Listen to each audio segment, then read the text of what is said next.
I'm with Eddie Rigg of Argonaut Limited. Eddie, Argonaut's an advisory stockbroking company. What experience have you brought to the company from your previous career, for example, with CIBC? Yeah, so thanks, Chris. Argonaut, as you said, we're a corporate finance advisory firm. We've got stockbroking, and we're based here in Hong Kong and also in Perth. What we brought to the business from prior experience was to be technically proficient. And I think if there's one thing I learned from my times at the CIBC Global Metals and Mining team was that it's a real benefit and a competitive advantage if you actually know what you're talking about technically. So we employ 4 geologists, a mining engineer, and a metallurgist on staff. And I don't think many, even some mining companies don't have that many people technical. So, and the other part about it is that a lot of our guys have been involved in resources for a long time. And I think that's one thing, we'll talk about this a little bit further, but our firm is very narrow, but it's deep. You mentioned you've got offices in Perth and Hong Kong. Does that reflect your view of future mining activity? Not so much future mining activity, but future consumption, or not even future, current consumption. So what's great about being in Perth is that Western Australia is a true mining and oil and gas province, one of the best in the world. Not only is it's well endowed with all sorts of resources, it's also a very good place to do business. But the biggest consumer of our product is China, and for us, a gateway to China is Hong Kong, and we've found that it's been helpful for us talking with many Chinese companies. Like for example, we've got meetings tomorrow with Chinese companies. I spent Monday and Tuesday this week in China. And we go into China from our base in Hong Kong. Argonaut focuses on the natural resource sector and businesses that service that sector. Can you outline what that entails? Yeah, so metals and mining clearly has been our best business. Argonaut's been going for 17 years, and over that time, metals and mining would most probably account for more than 50%. But also we do oil and gas, and at different times oil and gas has been our best businesses for periods. But oil and gas since about 2013-14 has been very difficult.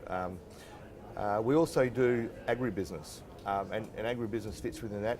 Most recently we're involved in selling the second largest Wagyu operation in Australia, and we also sold the largest barramundi farm in Australia. So we do that as well. I don't do that sort of work, but I've got people in our office who do that.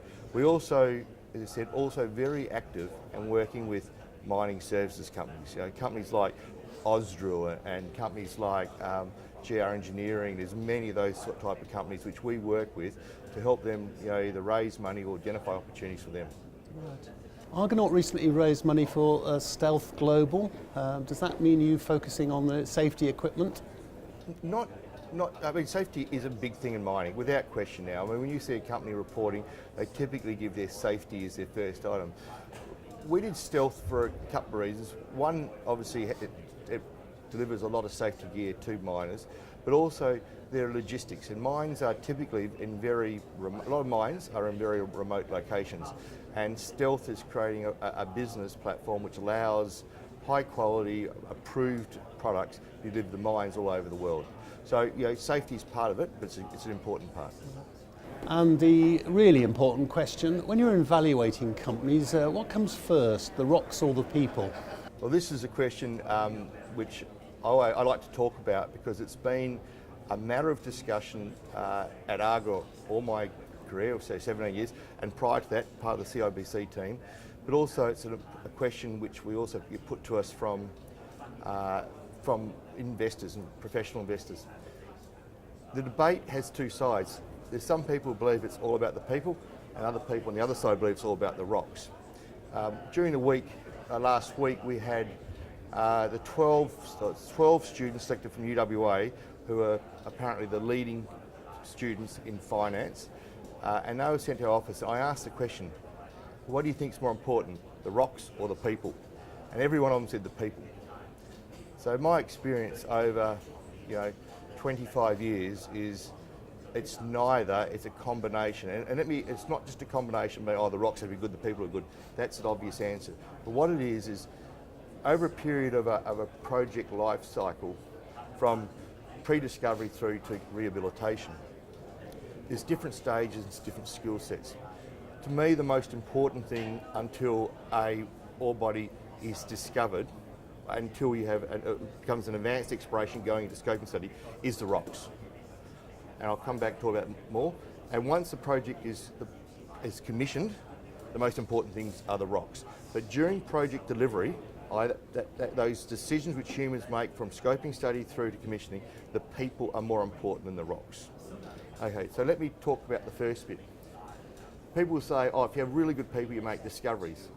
My experience is, over many, many years, is luck as much involved as anything else. Yes, there's the great Robert Friedland's or there's the great Mark Creasy's of the world who have more luck than others, and because they've mostly got better science, and they're big thinkers. But most people, it's, you know, it doesn't matter whether it was De Gruza, whether it was Cosmos, they were all discovered by luck, and they become great minds.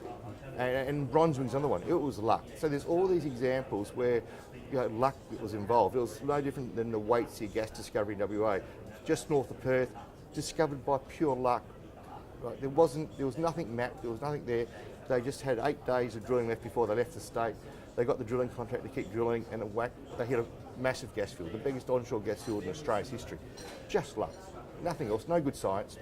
So up front, yes, there is good science involved in discoveries, but the reality is luck and timing is just as important.